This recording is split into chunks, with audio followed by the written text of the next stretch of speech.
साथियों, कांग्रेस सरकारों में महिलाओं के अधिकार ही खतरे में नहीं पड़े, महिलाओं की सुरक्षा भी खतरे में पड़ी है। महिलाओं की सुरक्षा और वोट बैंक में इन्हें जब चुनना होता है तो ये वोट बैंक चुनते हैं।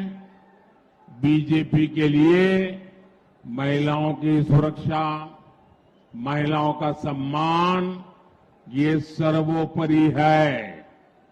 कोई भी व्यक्ति चाहे वो कितना भी बड़ा क्यों ना हो, अगर वो महिलाओं के सम्मान के साथ खिलवाड़ करता है तो उसे बख्शा नहीं जाना चाहिए। हमने इन 10 वर्षों में महिला सुरक्षा को लेकर कड़े कानून बनाए हैं। फांसी तक की सजा का कानून हमने बनाया है। अगले 5 वर्षों में हम इसी दिशा में और मजबूती से काम करेंगे। మిత్రులారా, మహిళల అధికారాలే కాదు కాంగ్రెస్ పార్టీ హరించింది, మహిళలకు కూడా రక్షణ లేకుండా ఓటు బ్యాంకు రాజకీయాలకు ఏదైతే పాల్పడ్డదో ఇవాళ మా ప్రభుత్వం ఖచ్చితంగా మహిళల రక్షణ కోసము అవసరమైనటువంటి కొత్త చట్టాలు తీసుకురావడమే కాకుండా మహిళలను గౌరవించకుండా కించపరిచేటువంటి ఏ వ్యక్తులైనా శక్తులైనా ఉరిశిక్ష సైతం విధించేటువంటి ఒక కఠినమైనటువంటి చట్టాలను తీసుకొచ్చి ఇవాళ మహిళలను ఆదరిస్తుంది, గౌరవిస్తుంది మా ప్రభుత్వము। साथियों, जब एक सरकार मजबूत होती है, जब एक सरकार निर्णायक होती है और एक सरकार जो सिर्फ और सिर्फ देशभक्ति से काम करती है, तो वो कैसे इतिहास रच सकती है। आप सब देख रहे हैं, अयोध्या में भव्य राम मंदिर इसका उदाहरण है। प्रभु राम मंदिर की प्रतीक्षा 500 वर्षों से थी।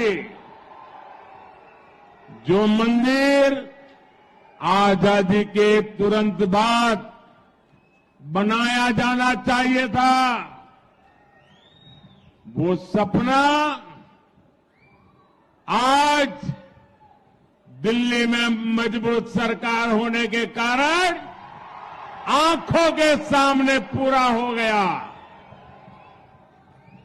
अब आप मुझे बताइए, ये अयोध्या में राम मंदिर बना के नहीं बना? बना के नहीं बना? किसने बनाया? किसने बनाया? किसने बनाया? ये अयोध्या का राम मंदिर मोदी ने नहीं बनाया है। ये अयोध्या का राम मंदिर आपके एक वोट के कारण बना है। आपके मजबूत वोट ने, देश में से जो मजबूत वोट मिला, हमें पूर्ण बहुमत मिला और इसके कारण ये भगवान राम का मंदिर बना। हमारे लिए एक एक वोट आपके सपनों को लेकर के आता है और हमारी एक एक पल आपके सपनों को संकल्प बनाने के लिए हम खपा देते हैं। साथियों, हमारे लिए तो आपका एक एक वोट सर्वोपरि है। हमारे लिए तो आपका सपना सर्वोपरि है। कांग्रेस के लिए उनका वोट बैंक ही सर्वोपरि है। जो कांग्रेस का वोट बैंक नहीं, उसकी आस्था कांग्रेस के लिए कोई मायने नहीं रखती। इसलिए यहां तेलंगाना में हमारे पर्व त्योहारों पर रोक लगाने की कोशिश हो रही है। हैदराबाद में राम नवमी की शोभा यात्रा तक पर प्रतिबंध लगाया जा रहा है ताकि वोट बैंक नाराज न हो जाए। మిత్రులారా, ప్రభుత్వం పటిష్టంగా నిర్ణయాత్మకంగా ఉంటే దేశభక్తి ఏ రకంగా కొత్త చరిత్రను సృష్టిస్తామో మీరందరూ కూడా కళ్ళారా చూశారు. రాముడు జన్మించినటువంటి అయోధ్యలో భవ్యమైనటువంటి రామ మందిరం నిర్మాణమైందంటే అది నిజంగా మీ అందరి యొక్క సమర్థతతోనే, మీ అందరి యొక్క సహకారంతోనే సాధ్యమైంది. స్వాతంత్రం పూర్వమే ఈ రామ మందిరం నిర్మాణం కావచ్చు ఉంది, కానీ ఢిల్లీలో పటిష్టమైన ప్రభుత్వం లేకపోవడం వల్ల అది సాధ్యం కాలేదు. మీరందరూ కూడా ఏమనుకుంటున్నారు? మోదీయే ఈ బ్రహ్మమైనటువంటి మందిరం కట్టారని మీరు అనుకుంటున్నారు. కాదు, మీరందరూ కూడా వేసిన ప్రతి ఓటు వల్ల ఒక పటిష్టమైనటువంటి, ఒక సమర్థమైనటువంటి ప్రభుత్వం ఏర్పడడం వల్లనే ఈ మందిరం సాధ్యమైంది. మీ యొక్క సహకారంతోనే ఈ మందిరం నిర్మాణమైంది. అందుకనే మీరు వేసే ప్రతి ఓటు మీ కలలను సాకారం చేయడానికి మేము ఉపయోగపడతాము తప్పితే మీ కలలు సాకారం చేయడానికి, మీ కన్న కలను కూడా నిజం కావాలంటే మా జీవితం అంతా కూడా ఈ దేశం కోసం దారపోశాము. కాబట్టి కాంగ్రెస్ సేనాడు కూడా ఈ దేశం కోసం కాదు, ప్రతి ఓటు బ్యాంకు రాజకీయాలకు పాల్పడుతూ ఓటు కోసం పట్టపిస్తుంది తప్పితే మెజార్టీ ప్రజల యొక్క విశ్వాసాలకు భంగం కలిగే విధంగా ఏ రకమైనటువంటి ఓటు బ్యాంకు రాజకీయాలకు పాల్పడుతుందో ఇవాళ మనం తెలంగాణలో, హైదరాబాద్ లో చూస్తున్నాము. మన పండుగలు నిర్వహించుకోవాలంటే అనేక ఆంక్షలు, మన పండుగలు జరుపుకోవాలంటే అనేకమైన షరతులు.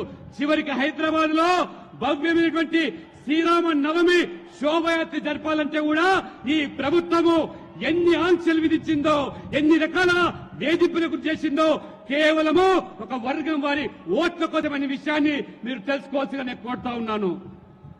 साथियों, जब तेलंगाना संयुक्त आंध्र प्रदेश का हिस्सा था तब 2004 और 2009 में उस संयुक्त आंध्र ने कांग्रेस को रिकॉर्ड संख्या में एमपी एमएलए दिए थे।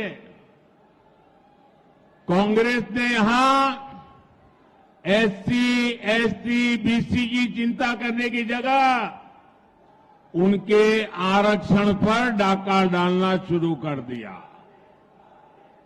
कांग्रेस ने तब के आंध्र प्रदेश को तुष्टीकरण की प्रयोगशाला बना दिया था। कांग्रेस ने बीसी के हक का आरक्षण उठाकर मुस्लिमों को दे दिया। మిత్రులారా, ఆంధ్రప్రదేశ్ ఉమ్మడి రాష్ట్రంలో 2004, 2009లో రికార్డు స్థాయిలో ఎంపీలను గెలిపించారు. కానీ ఆ కాంగ్రెస్ పార్టీ గెలిచిన తర్వాత ఎస్సీ, ఎస్టీ, ఓబీసీల హక్కులను హరించడమే కాకుండా ఏ రకంగా వాళ్ళ అధికారులను కాలరాసిందో మీరు కళ్ళారా చూశారు. ఆ రోజు కాంగ్రెస్ పార్టీ ఆంధ్రప్రదేశ్ ను ఒక ప్రయోగశాలగా మార్చి ఓబీసీల హక్కులను కాలరాసి ఓబీసీలో ఉన్న వాటాలను ముస్లింల కోసం ఏ రకంగా ఆ రిజర్వేషన్ కల్పించి ఓబీసీల యొక్క హక్కులను కాలరాశారు. కాబట్టి కేవలం ముస్లింల మెప్పు కోసము బీసీలను ఏ రకంగా వాళ్ళను ఇవాళ అధికారులకు కోసాల్సారో మీరు చూస్తున్నారు. కాబట్టి మీరు ఈ కాంగ్రెస్ యొక్క ద్వంద్వ నీతితో కూడా ఆలోచన చేయాల్సిందిగా నేను కోరుతా ఉన్నాను. भाइयों बहनों, आप मुझे बताइए, हमारे तेलंगाना में और हमारे इस इलाके में जो लिंगायत समाज के लोग हैं, जो मराठा समाज के लोग हैं, उसमें 26 कास्ट ऐसी है जो ओबीसी में जाने के लिए मांग कर रही है। लंबे अरसे से चर्चा चल रही है। ये कांग्रेस वालों को हमारे मराठी भाई बहन या हमारे लिंगायत भाई बहन इन 26 जातियों को ओबीसी बनाना मंजूर नहीं है, लेकिन मुसलमानों को रातों रात ओबीसी बना देते हैं। మిత్రులారా, తెలంగాణలో మీరందరూ ఆలోచన చేయండి. ఒక పెద్ద సమాజం లింగాయత్ సమాజము, మరాఠా సమాజము ఈ తెలంగాణలో అయితే ఉన్నారో వాళ్లకు న్యాయం చేయకుండా దాదాపు ఇంకా 26 బీసీ కులాలు కేంద్ర జాబితాలో చేరాల్సిన అవసరాన్ని కాంగ్రెస్ పార్టీ ఏ రకంగా విస్మరించి కేవలము రాత్రికి రాత్రి ముస్లింలను ఓబీసీ జాబితాలో చేర్చి ఇవాళ లింగాయతులను మరాఠీలను కాకుండా 26 బీసీ కులాలను కేంద్ర జాబితాలో చేర్చకుండా ముస్లింలను చెప్పించేటువంటి ప్రయత్నాలకు ఏ రకంగా కాంగ్రెస్ పూనుకున్నదో ఒక్కసారి మీరందరూ కూడా గమనించాల్సిగా నేను కోరుతా ఉన్నాను. हमारा बंजारा समाज जब भी हमारे बंजारा समाज को देखें, सेवालाल महाराज की हमें पुण्य स्मृति हो जाती है। आपने कभी बंजारा समाज में क्रिमिनल हुए ऐसा सुना है क्या? सेवाभावी लोग हैं, समाज में अच्छी जिंदगी जीने वाले लोग हैं, लेकिन उस बंजारा समाज की भी आशा अपेक्षाओं पर टीआरएस, बीआरएस, कांग्रेस सबने पानी फेर दिया है।